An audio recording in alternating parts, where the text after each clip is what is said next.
தமிழகத்தில் 2026 சட்டமன்ற தேர்தல் வரவுள்ள நிலையில் அரசியல் கட்சிகள் அனைத்தும் தங்களின் தேர்தல் வேலைகளை தொடங்கிவிட்டார்கள்.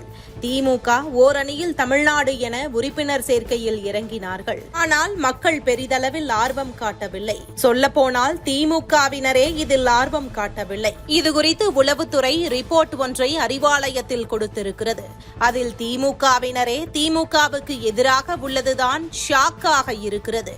மக்களிடையே எடுக்கப்படும் சர்வே ரிப்போர்ட்டுகளும் அவ்வப்போது வெளியாகி பரபரப்பை கிளப்பியுள்ளது.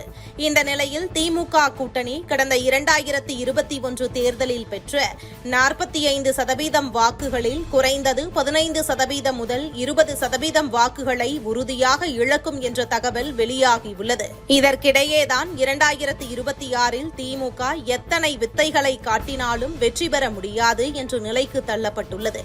2026 சட்டமன்ற தேர்தலில் அதிமுக பாஜக கூட்டணி வெற்றி பெற்று தமிழக வரலாற்றில் புது ஆட்சி அமைக்கும் என தமிழக உளவுத்துறை கூறியுள்ளது.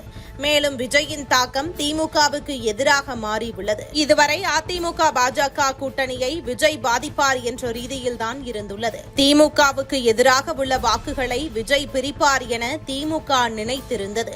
ஆனால் கரூர் சம்பவத்திற்கு பிறகு நிலைமை தலைகீழாக மாறியுள்ளது.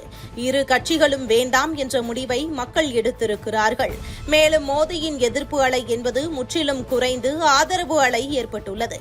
இதனைத் தொடர்ந்துதான் தமிழக முதல்வரின் ரோடு ஷோ உங்களுடன் ஸ்டாலின் ஓரணியில் தமிழ்நாடு துவங்க காரணமா? திமுக அரசு தமிழக மக்களுக்கு உண்மையில் நல்லாட்சி கொடுத்திருந்தால் தேர்தலுக்கு இன்னும் 6 மாதங்கள் உள்ள நிலையில் எதற்கு வீடு வீடாக போய் வாக்கு சேகரிக்க வேண்டும் என்ற கேள்விகள் எழுந்துள்ளது. மேலும் கோபாலபுரம் தரப்பில் பல விஷயங்கள் வெளியாகியுள்ளது. இந்த தேர்தலோடு முதல்வர் ஸ்டாலின் ஓய்வு பெறும் எண்ணத்தில் உள்ளதாகவும் அடுத்த முதல்வர் உதயநிதிதான் என உதயநிதி ஆதரவாளர்களிடையே கொளுத்தி போட்டுள்ளதாகவும் தெரிவிக்கிறது. இதனால் கோபாலபுரத்தில் பெரிய பிரளயமே வெடித்திருக்கிறது. கனிமொழி தமிழகத்தில் என்ட்ரி ஆவதற்குள் இந்த வேலையை முடித்துவிட வேண்டும் என உதயநிதி தரப்பு முடிவெடுத்திருக்கிறதா? திமுகவின் மீது மக்கள் கடுப்பில்தான் இருக்கிறார்கள். ஓரணியில் தமிழ்நாடு திட்டம் படுதோல்வியை சந்தித்திருக்கிறதா? சொத்து வரி உயர்வு, மின்சார கட்டண உயர்வு, சட்டம் ஒழுங்கு, அத்தியாவசிய பொருட்கள் உயர்வு, கஞ்சா புழக்கம் என மக்கள் மத்தியில் திமுகவுக்கு எதிரான அலை வீசுவதால் திமுகவில் உள்ளவர்களே திமுகவுக்கு எதிராக திரும்பியிருக்கிறார்களா? இதனிடையே பாஜக ஒரு வியூகத்தை கையில் எடுத்திருக்கிறதா? பாஜக கூட்டணி பீகாரில் கடந்த சட்டசபை தேர்தலில் கொடுத்த வாக்குறுதியின்படி ஆட்சிக்கு வந்ததும் மதுக்கடைகளை மூடினார்கள்.